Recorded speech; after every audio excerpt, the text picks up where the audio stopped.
Приятные новости с Томска. Наша землячка родила в Томском перинатальном центре четверняшек. Мать новорожденных, жительница Якутии, которую якутские врачи направили для ведения беременности к более опытным томским коллегам, сообщает РИА Томск. Роды прошли на сроке 30 недель и принимала их бригада из 14 врачей. Для каждого ребенка был определен свой акушер-гинеколог и неонатолог, а также были подготовлены 4 реанимационных стола. Роды прошли нормально. На свет появились 3 девочки весом чуть более килограмма и мальчик весом около 900 граммов.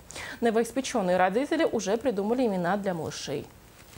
Сардана, Даяна, Аяна и Айта.